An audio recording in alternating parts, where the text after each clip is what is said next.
they lost those last couple of team fights because they did have the lead. They had quite a bit of a lead here, but Falcon happy with what they had against it to counter this draft, and it's going to come down once again to those minute decisions if they can get the snowball. And I think still, even in the jungle, right, really, where does that fall in place? Who grabs this first blood? It's a confusing situation, and I think there's going to be a lot of deja vu here. There's going to be so many moments and movements that it's going to look so similar, so familiar to us, and it's going to be very confusing, man. Well, confusing or not, it's the same draft for the next game. The land of dawn awaits. It's RRQ and Falcon. Match point still for RRQ. Right. For the most part, I don't think there's any real big difference in the emblems. So again, this is an uncanny, similar game. I wonder if RRQ are going to do things differently, because in the early game, we did see that there's a lot of HP bars getting very, very low, but the first blood eventually was picked up by Falcon. So we'll see if RRQ can break the trend and actually get that first blood this time. I think the only difference here is this time the XP lane is on the top side. So that's how we know we're not, we didn't time travel. It's not a glitch, right? guys. We're not in the Matrix. It's okay. Well, I mean, still, the fact here is Falcon looking to take this to Game 5, and if they're happy with what they drafted previously, they might as well continue it.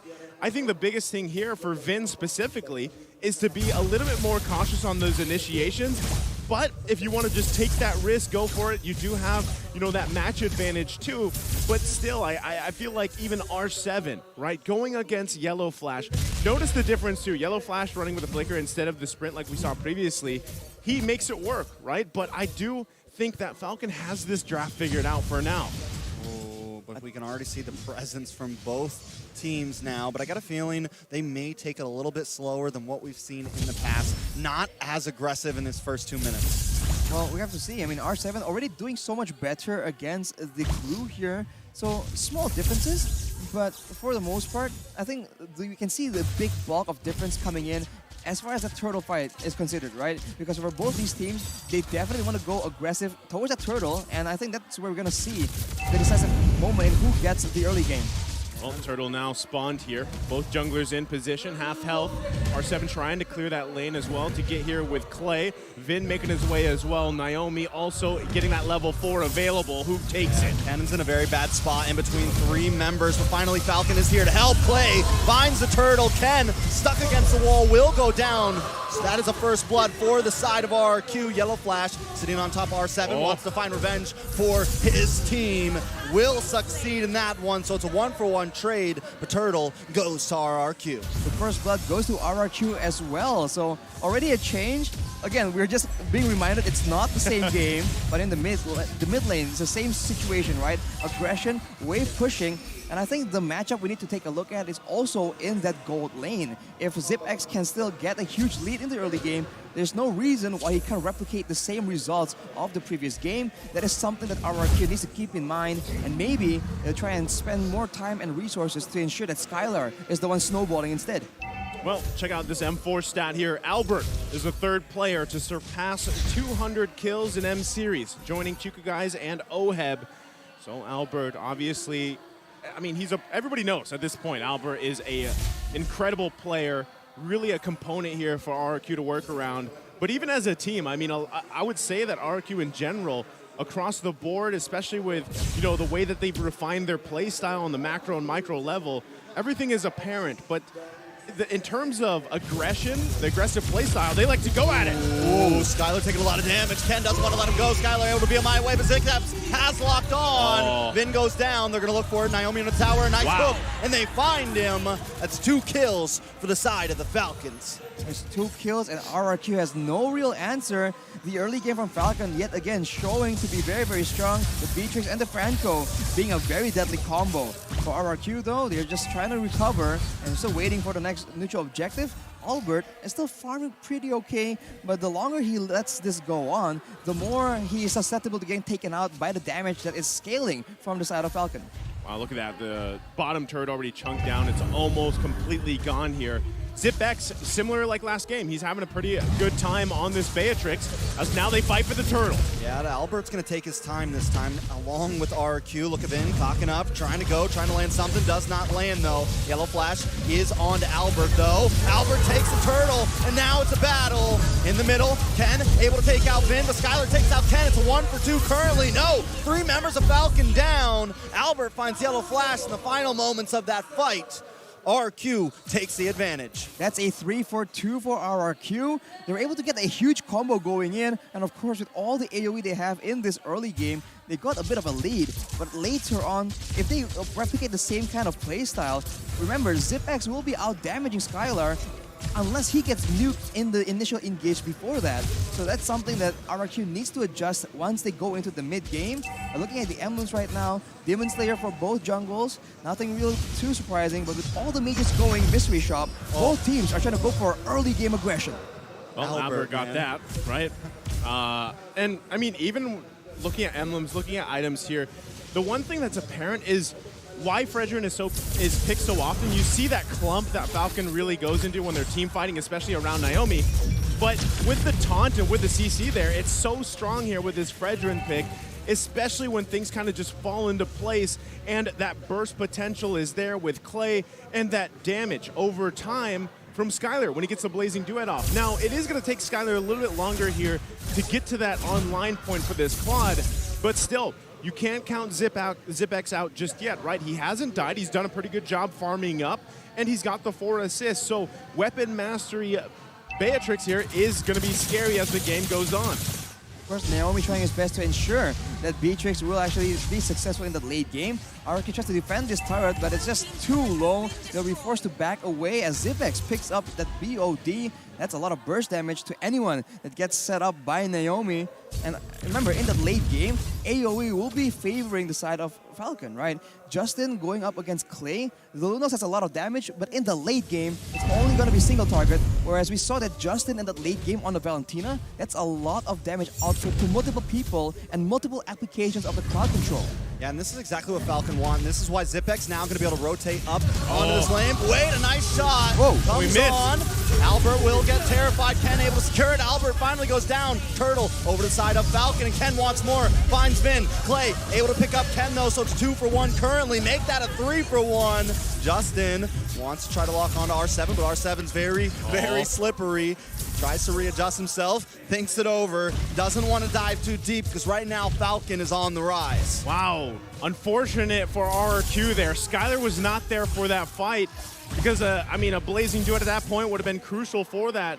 But Falcon able to get the advantage, now building on this gold lead. And that's exactly what I meant, like, taking that tower, Falcon focusing on that gold lane was extremely important to how they move into the mid phase of this game. Skylar, on the other hand, gonna need to stay down here if they don't want to lose any more towers. That's why RRQ, they just keep going head-to-head, trying to go mechanics against mechanics.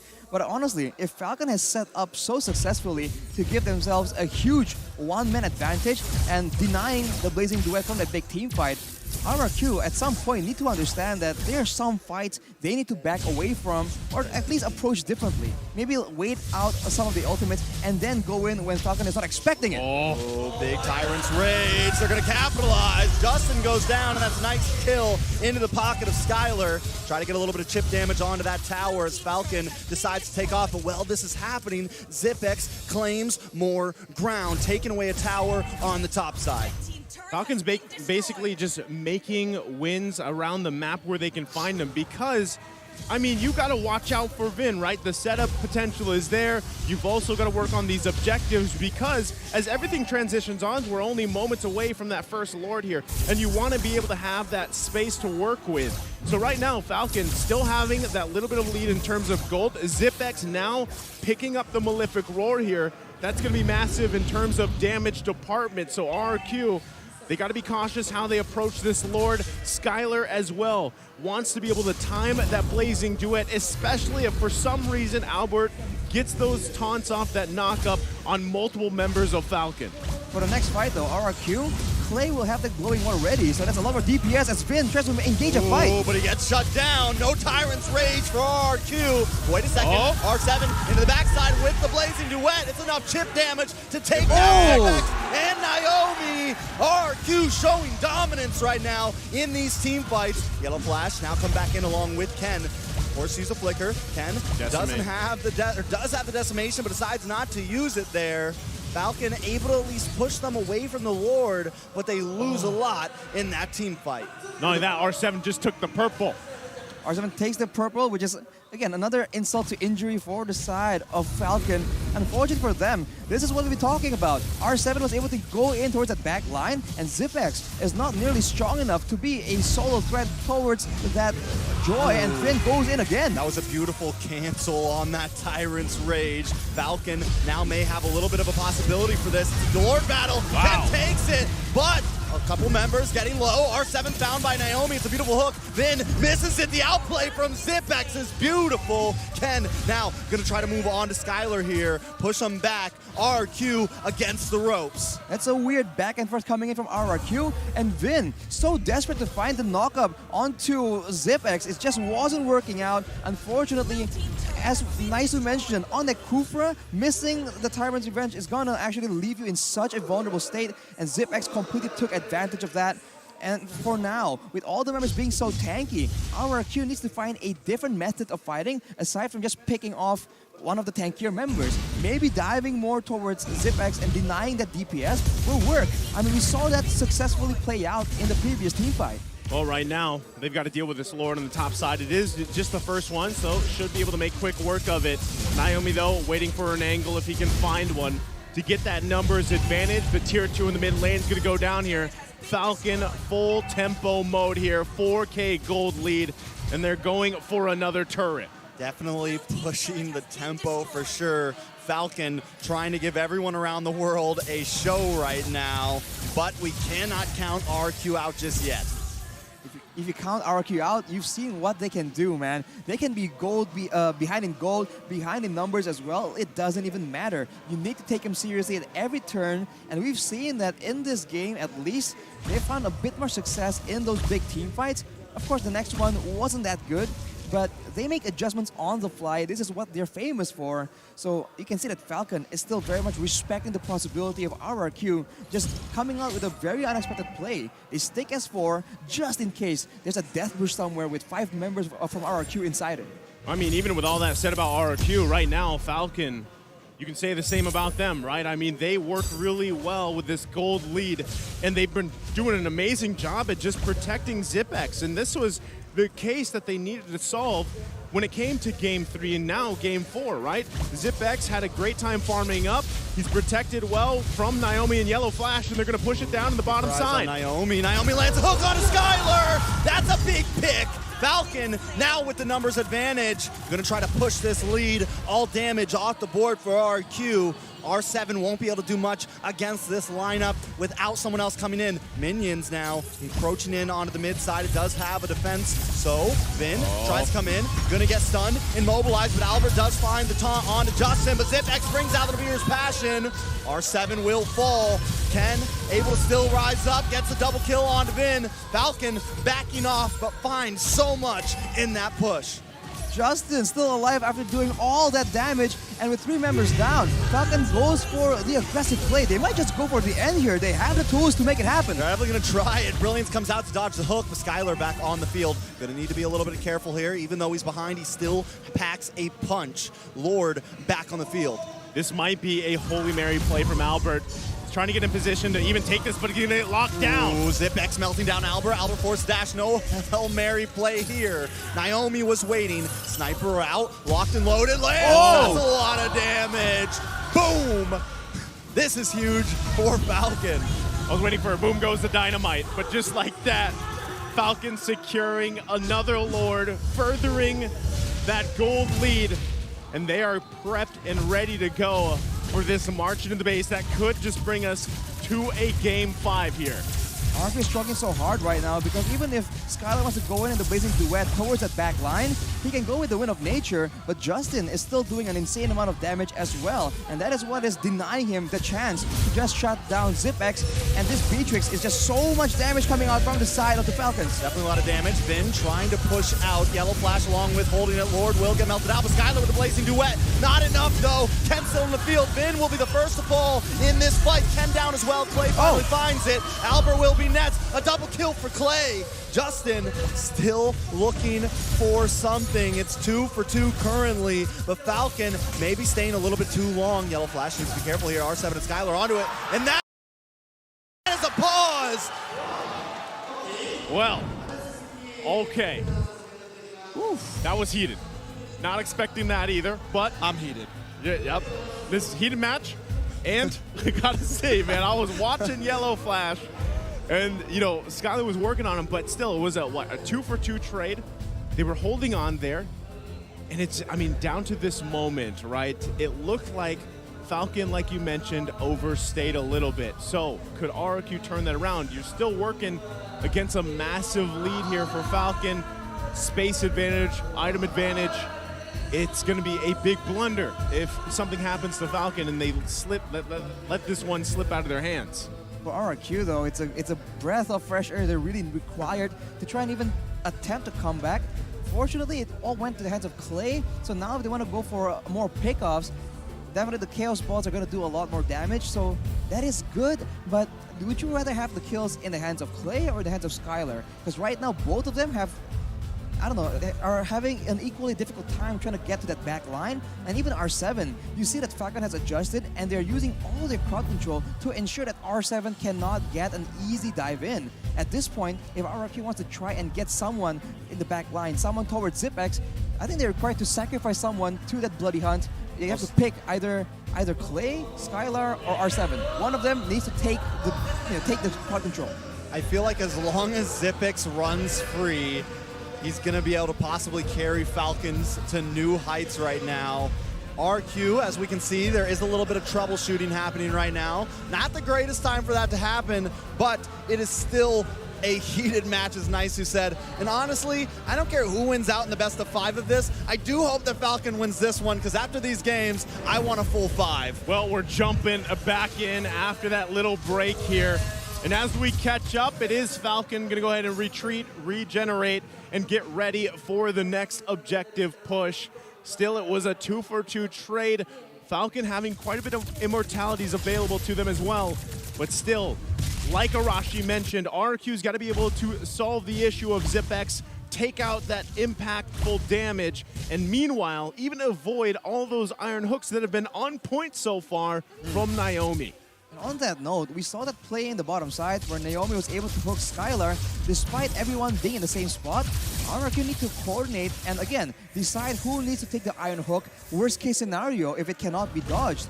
But if you look at the items right here, R7 already adapting his build, going for the blade armor instead, ensuring that he needs, I don't know, to survive just a bit longer, being that much more annoying for ZipX to deal with. But of course, with all the items completed for ZipX, including the Has Claws, there's a chance he can just out-sustain the damage coming in from a semi-tank Joy. Well, right now, Conceal Play going to come out here. I think they just want to avoid these hooks.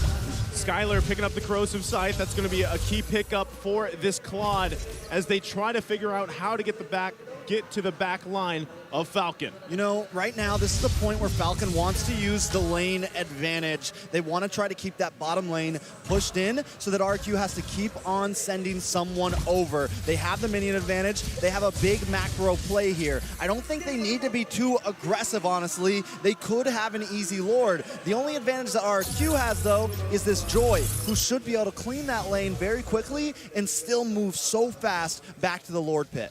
On the issue of turrets as well, there's only one being taken by RRQ. Uh-oh. The rest of the turrets are available, but look at that. Ooh, Yellow Flash gets brought very low, but Vin gets hooked in. Albert trying to help out. R7 in the backside trying to lock on to ZipX. ZipX just too bulky. R7 wants it, forced to retreat now. Namir's passion comes out, and Justin finds R7. Next might be Albert. He's a bulky boy, though. Snipe shot comes in.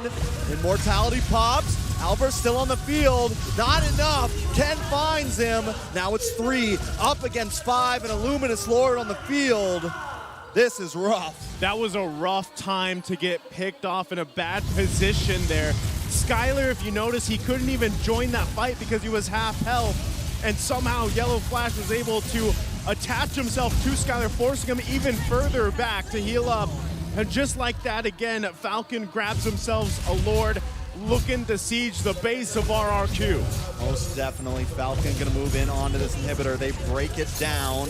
Play Vin. Vin's gonna get hooked. Can't finish the Tyrant's Revenge. Will go down. Zipbex picking it up. Skylar with a blazing duet though. Naomi brought low, able to get away with a sliver of health. R7 trying to help out, but Ken is now here. He has an immortality, so you know he's ready to go. Minions do land on. Lord has not spawned yet. I don't know if Falcon wants to push so deep, but they have a huge gold advantage. Lord finally on the field now. Falcon gonna think about how they want to do this push. They're just sieging slowly but surely, and that range advantage is just so annoying. And we can see that Skylar, he can't even go in full towards the back line. He just has to try and dance around and use the max range of the Blazing Duet. And Clay gets chucked down, and Falcon makes their move. And Albert trying to push this Lord a little bit to the bottom side. Ken comes in. Albert, R7, very, very low. Lord. Albert goes down first. Lord onto the base. Falcon closing the distance, bridging the gap, and taking us to game number 5. We wouldn't want it any other way. I love Mobile Legends. 5 games is what we want here in this type of match. And at the same time, in this triple header day, crucial.